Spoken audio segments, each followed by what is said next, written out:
Buenas para todos. Esta es nuestra entrega final para la materia Estudios Sociales de la Infancia a cargo de Lina María Mesa, de Sandra Lorena Ramírez, de Lisette Sánchez y de Natalie Vega. En nuestro ejercicio de juego de roles, nuestros invitados son pues nuestra defensora de derechos humanos, Alfonso Torres Carrillo y Laude Maus. Este último informe tiene como propósito fortalecer los aspectos teóricos y metodológicos y sobre todo fortalecer la conciencia y la empatía de la niñez en Bogotá y la responsabilidad que tiene el Estado colombiano y los adultos sobre esta misma.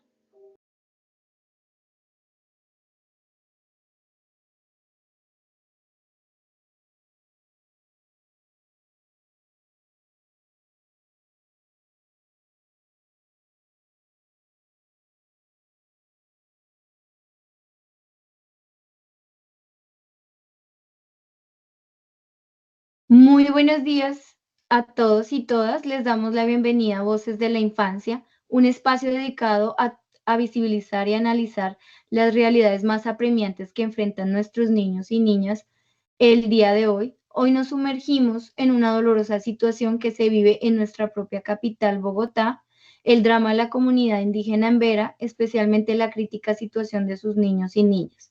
Para ayudarnos a comprender esta compleja realidad y buscar caminos de solución, contamos con la presencia de distinguidos invitados. El día de hoy nos acompaña nuestra experta en derechos humanos y pueblos indígenas, la doctora Lina María Mesa, quien nos va a ayudar a contextualizar y hablar acerca de la problemática general del caso en Vera, en Bogotá, haciendo énfasis en la situación de sus niños y niñas.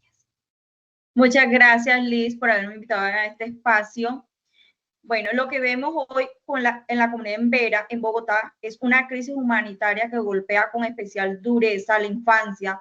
Son miles de personas, incluyendo un porcentaje alto de niños y niñas que han sido desplazados forzosamente de sus territorios ancestrales por el conflicto armado.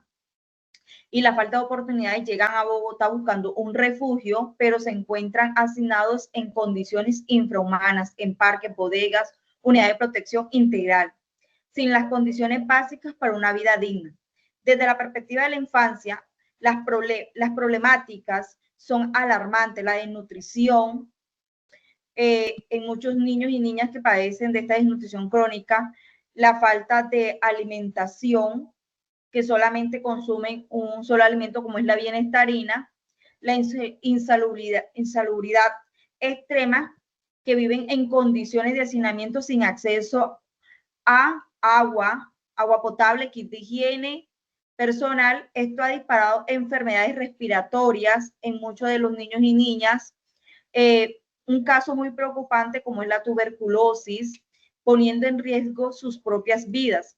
La falta de acceso a educación, salud, a pesar de los ofrecimientos, el acceso a la educación es restringido, vulnerando su derecho fundamental. Muchas madres, gestantes y bebés reciben la atención especializada que necesitan, pero no es suficiente. Buenos días, doctor de Maus. Bienvenido a Voces por la Infancia. Como sabemos, su trabajo ha revelado las duras realidades históricas de la infancia. Al observar las condiciones actuales de los niños en Vera en cuanto a desnutrición, insalubridad, abandono en parques, ¿cómo encaja esta situación en su teoría psicogénica de la historia de la infancia y qué implicaciones tiene para el presente y el futuro de estos niños? Bueno, pues es muy lamentable ver cómo a pesar de los avances teóricos y los derechos de la infancia, en Vera en Bogotá nos retrocede a años anteriores, donde la violencia hacia el niño era algo normal. Mi teoría postula que la historia de la infancia ha sido una historia de aproximaciones, que aunque el progreso ha sido grande hacia una relación más empática, la sociedad aún se escabulle en patrones de abuso y abandono. Y lo que se ve en Vera no es solamente la falta de recursos, sino es una violencia pasivo-agresiva donde se vulneran muchos derechos. Pero si se permite el hacinamiento y la exposición a riesgos, se está experimentando un trauma masivo difícil de reparar en estos niños, perpetuando así ciclos de sufrimiento. Desde su perspectiva que enfatiza la evolución de la relación adulto-niño, ¿cómo se podría romper este ciclo de abandono y garantizar que la sociedad, en particular el Estado, adopte una postura más empática y protectora hacia la infancia en Vera, reconociéndolos como sujetos con necesidades únicas. El cambio debe ser profundo y sistemático. No solo basta con discursos, se requiere una verdadera reevaluación de la forma en la que el adulto y por ende el Estado ve y actúa sobre el niño. La empatía activa debe ser crucial. No es solo reconocer las necesidades físicas, sino también la vulnerabilidad emocional y psíquica de estos niños que han sufrido desarraigo y abandono a tan temprana edad. Necesitamos pasar de una lógica de asistencia, de una protección y un desarrollo integral. Y esto implica que comprender que cada interacción del Estado implica en la niñez, pero si se le sigue tratando como objetos de reubicación y solamente como números en una cifra, pues se seguirá perpetuando la violencia y se debe priorizar el bienestar físico, emocional y el derecho a la identidad cultural. Finalmente, doctor Demos, ¿qué nos enseña este caso sobre la responsabilidad colectiva y la importancia de no naturalizar el sufrimiento de la infancia, especialmente en contextos de crisis como el que viven los Embera?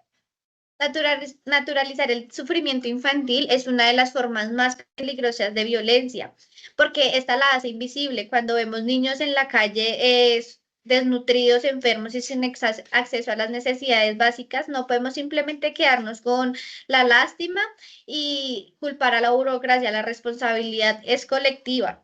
La historia de la infancia nos enseña que el progreso se logra cuando ponemos la realidad de frente y todos actuamos para así pues comprometerse a un cambio. Cada institución y el Estado y cada adulto debe ser un defensor activo de estos niños, exigiendo no solo la asistencia, sino el respeto integral de sus derechos y de su cultura. Bienvenido, doctor Torres Carrillo, a Voces de la Infancia. Su trabajo en educación popular y comunidades es fundamental para entender la construcción social. En el caso de la infancia en Vera, observamos una clara injusticia cognitiva, donde sus saberes y formas de vida no son reconocidos. ¿Cómo usted ve esta problemática y qué impacto tiene en el desarrollo psicosocial de estos niños? Hola Liz, sí, claro. Los niños y las niñas en Vera, pues ellos enfrentan una injusticia cognitiva cuando no se les respeta su cultura, su forma de entender el mundo. Al ser forzados a vivir pues, en una ciudad y sin reconocer su idioma y costumbres, pues pierden su identidad en Vera. Eh, Sus tradiciones y el vínculo con su comunidad se pierden. Entonces, esto les causa dolor y desarraigo y problemas emocionales que pueden ser duraderos. Doctor Carrillo, teniendo en cuenta su perspectiva sobre el retorno a la comunidad y la necesidad de partir de la realidad de los sujetos, ¿qué vías de solución o intervención considera que serían las más adecuadas para revertir esta injusticia cognitiva y empoderar a la infancia en ver a su propio contexto?